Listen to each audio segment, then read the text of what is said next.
সমিতি সুধী আসসালামু আলাইকুম। দেখুন, অনেক দিন পর আপনাদের মাঝে একটি ভিডিও নিয়ে আসলাম আমার 150 জমিতে, ভেন্ডির জমিটাতে। দেখুন, এই ভেন্ডিটা থেকে কিন্তু আমি 1.5 মাস যাবৎ ভেন্ডি হারভেস্ট করতেছি। মাশাল্লাহ, এখানে 10 শতক জায়গা ভেন্ডি আছে। এই 10 শতক জায়গার ভেন্ডি থেকে কিন্তু আমি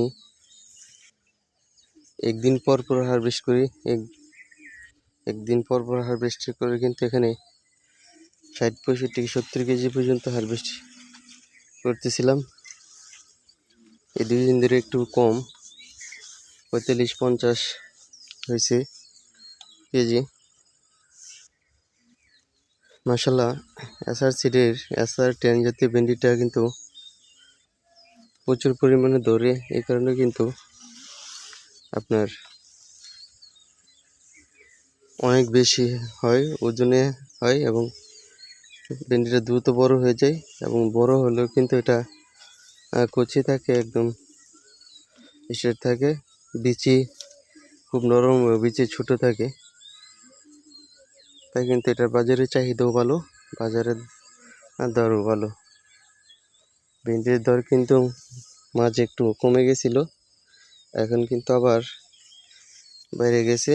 এখন 60-70 টাকা পাইকারি খুচরা বিক্রি হয়, আর পাইকারি কিন্তু এখনো হয়ে গেছে আবার 50 টাকা। মাশাল্লাহ, ভেন্ডির দর ভালো। তাই বর্ষাকালে, গ্রীষ্মকালে এখনো যারা ভেন্ডি করতে চান করতে পারেন, কারণ ভেন্ডির যদিও একটু হারভেস্ট করতে কষ্ট, তারপর কিন্তু ভেন্ডিটাতে লাভ আছে, কারণ অল্প জায়গা থেকে ভালো ভেন্ডি পাওয়া যায় এবং ভালো টাকা বিক্রি করা যায়। আমি প্রায় 1.5 মাস যাবত কিন্তু ভেন্ডি হারভেস্ট করতেছি। এখান থেকে মোটামুটি ভালো একটা টাকা বিক্রি করছি। ভেন্ডি কিন্তু খরচ কম হয়, তাই কিন্তু ভেন্ডিটা চাষ করতে পারেন।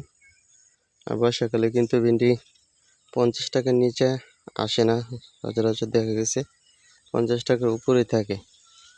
তাই ভেন্ডি চাষ করতে চাইলে কিন্তু ভেন্ডির SR10 জাতের ভেন্ডিটা চাষ করবেন। আমি কিন্তু নতুন করে আরও আধা বিঘার মতো ভেন্ডি চাষ করার ইচ্ছা আছে। আবার কিন্তু চাইলে কিন্তু আবার অতিরিক্ত বেশি পরিমাণে ভেন্ডি চাষ করা যাবে না, কারণ এটা তুলতে খুব সময় লাগে, তাই অল্প করেই করব। আর শসা তো আপনার 2-3 বিঘা সমানে চাষ করা যায়, ভেন্ডি কিন্তু এত চাষ করা যাবে না। তাই আপনারা যারা সবজি চাষ করবেন, বর্ষাকালে কিন্তু এই ভেন্ডিটা রাখলে কিন্তু, আর ভেন্ডি কিন্তু একটা সুবিধা আছে যে ভেন্ডি পানি লাগলেও গাছ মরে না।